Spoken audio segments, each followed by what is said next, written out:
Jack, why are you running to be mayor of Toronto? I want to make life better for everybody. As a young person, I don't want to continue watching my friends and family being forced out of the city because politicians are not taking the right measures to protect the working class. I'm running to become mayor of Toronto because I think that in the last 8 years, the city is moving in the wrong direction. The election to choose the next mayor of Toronto is on Monday, October 24th, and we are going to speak to a few of those candidates. But before we do, hey, it's BG and welcome to the BG Show. Before we go any further, I need you to do a few things like subscribe to this channel, tap that notification bell, make sure to hit the like button, and don't forget to follow us across all of our social media. The details are in the description below. So the debates are done, and we looked at the candidates, the top 4 candidates who had the largest social following. We also asked all 4 of them to come here on the show.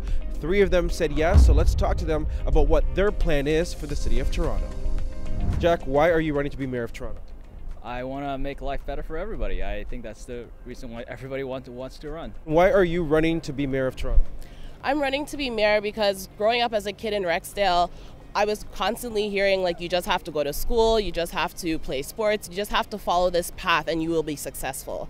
After achieving all of that, you're still not getting the house, you still can't afford to take care of kids, you still can't even afford to take groceries from certain stores because the price is too high.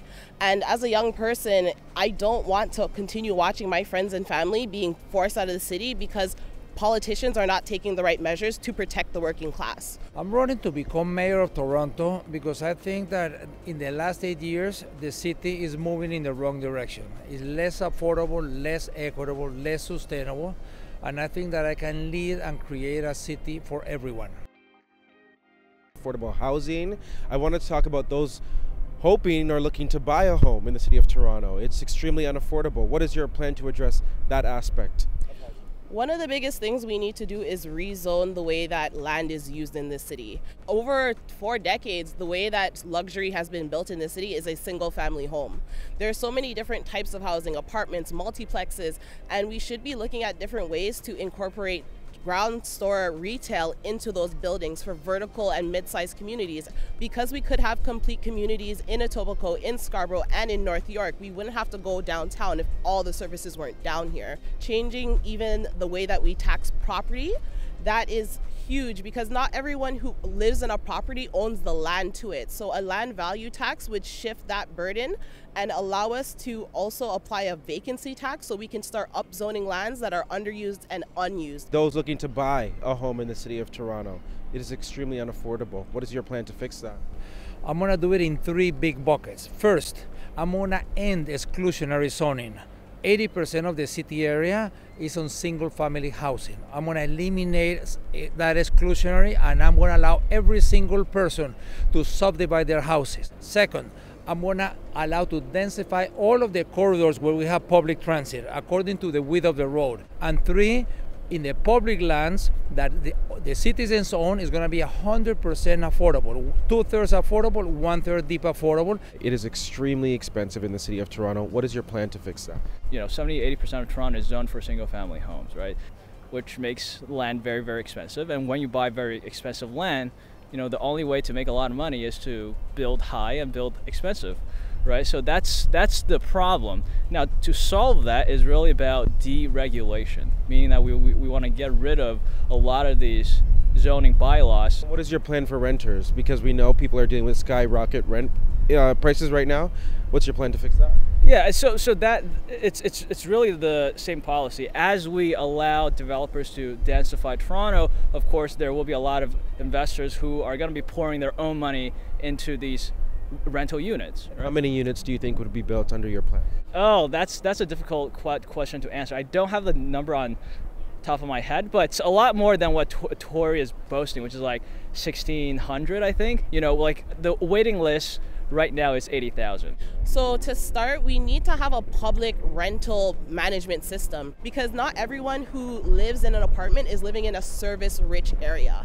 You shouldn't be paying that price if you live in a service desert. So my policy is creating Rent Smart that looks at public and private rentals from apartments, condos, and rooming houses because rooming houses are something that are not licensed or legalized, and a lot of adults are getting taken by slumlords because there is no regulation in rental. What is your plan to address skyrocket rental prices in the city of Toronto? I'm going to have a rating on all of the rental buildings. If the building is in good shape, we're going to put a green sticker. If it's in not so good shape, yellow, and if it's in bad, red. If the building is in bad condition, they're going to have to lower substantially. In the medium ones, that they're going to be put pressure to increase. Second, any building that has any public funding will have rent control. And third, in the office that we have at City Hall to end rent evictions, we are going to double the budget so that the citizens that are going to be taken out of their condos, they're going to be able to come to City Hall and have lawyers and have specialized people to fight the rent evictions. Homelessness is another big factor across Toronto right now. What is your plan to address homelessness? So one of the biggest issues with shelters is that there's not enough beds or privacy. One of the models that I'm looking at is the Japanese capsule hotels and how they use those pod systems to create more space for single individuals and free up rooms for families that might be in crisis. So changing the way that shelters actually offer beds actually allows us to add more supportive services to shelter spaces. And by maximizing the amount of supportive services that are already available, we can help more homeless people transition into housing. In my solution, it would be building city-run shelters away from residential areas. How much would that cost? Well, a lot less than whatever we're paying these luxury hotels. I can tell you that. Well, in the long term, we need to provide homes to the homeless. But in the short term, we have to provide safe shelters and hotels and also subsidized housing. Right now, each one of those hotel rooms is costing the city $8,000 per month. The people that are homeless, I've been talking with them, I've been there. They tell me we'd rather have a rental subsidy. So if you subsidize $1,300 instead of $8,000, with the $8,000 you can subsidize 5 rentals. Transit. A lot of people in the city use the TTC. What will the TTC look like if you are elected mayor? So one of the things that I really want to do is change the way that the board is composed. Right now, there are a lot of people who have never worked in transit engineering deciding how transit operates. Secondly, removing traffic enforcement from policing so that we can start directing parking levies into redeveloping the roads is really important to me.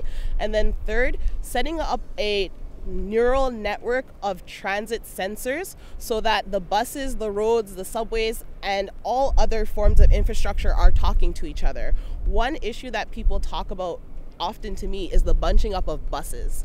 One way that we could deal with that is by having better data sharing agreements so that the TTC is functioning like Uber, where they're using your data to create better ride shares versus us just cussing them on Twitter. You know what I mean? You keep TTC fares where they are right now? I would like to do a pilot where we do dollar rides for the same 2-hour window. All right, let's talk about transit, the TTC.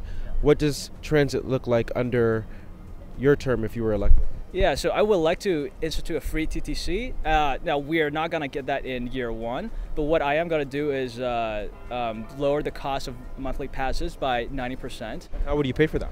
So it would actually come out of the shelter spending.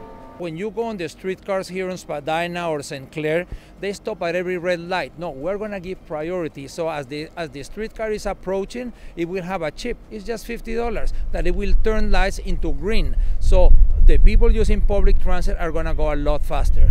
Second, we're going to build 62 kilometers of bus rapid transit, BRT. Will you keep fares the same price that they are right now? Well, except for the people on fixed incomes, the people that are on welfare, the people that with disabilities, and seniors in low income, I'm going to lower from $2.25 to $1. All right, I want to talk about crime in the city of Toronto. Unfortunately, it is still a thing that is plaguing parts of the city, especially gun crime. What is your plan to tackle that?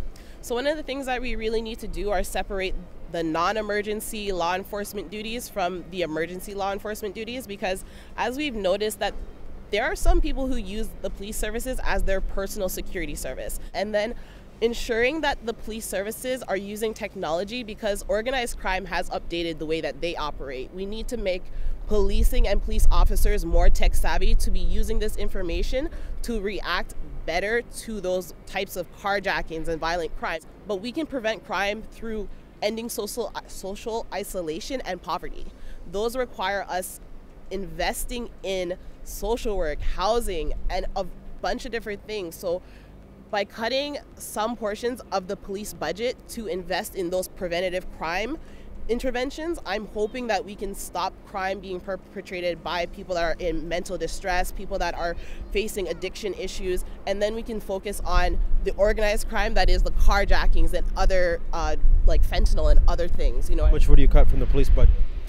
I am looking, because it's $1 billion, I am looking at starting at 250 million and working with the police services to figure out, like, how do we make police services more agile and flexible and responsive to what is present today. So we need to multiply the programs for the youth.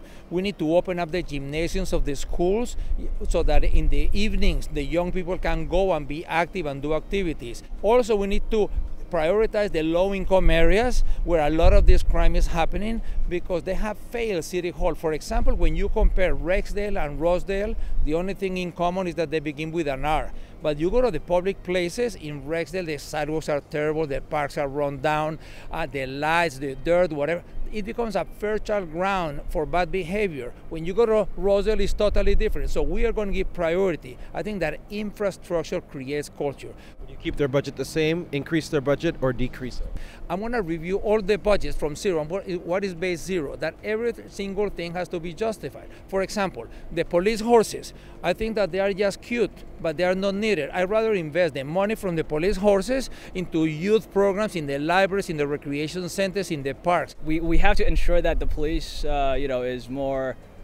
gets more resource to train, and also to institute a program where we empower them to really do the hard work of, being local, work with the community to ensure that, they're not just going around to ticket cyclists. So what does that mean? Does that mean more money for police, or does that mean police reform? Yeah, so in my budget, I'm giving a $200 million increase to the police. Now, that is not just operational costs. A big chunk of that is actually for incentives. So if they are able to come up with a program that decreases crime over, say, when compared to last year, then they will be paid more. Part of that budget is to establish a task force just to solve crimes that are against minorities and women. You've talked a lot about a lot of promises, a lot of different changes to programs. How do you pay for it all? What does a property tax hike look like under you if you were elected? So it's going to be zero. So a lot of that money... No property tax hike? No. So any additional funding that is needed is going to be coming from these additional developments. So as we build more, the city will collect more tax. We all know that the City of Toronto is not allowed to run a deficit. So how would you pay for some of these things that you want to do? What does that look like, for example, with the property tax? Would you keep it at the rate of inflation, like what John Tory is saying, or do you have other plans? Well, this is where the land value tax system comes in place, because it replaces the current system that is run by the province, which is a property value assessment. Land has its own value, and we've seen people profiting off of keeping land empty to raise that price. We need to change the incentive, and that's why I'm proposing land value. I'm proposing canceling the gardener, which is up to, I want to say, $1.9 billion, and also canceling John Tory's city building fund, which was a levy that he put on top of property tax. Well, first we need to end irresponsible spending. The gardener, for example, the gardener is something that the gardener was falling apart. We needed either to repair it, 500 million, or take it down and do all of Boulevard. So I'm going to stop that hybrid. We're going to tear it down. We're going to do the Boulevard, and we're going to get about $1 billion from there. Hey BG Squad, thanks so much for checking out our channel. And listen to this, we have more great content for you, like this video right here and this video right here. By the way, don't forget to subscribe to this channel right now and tap that notification bell.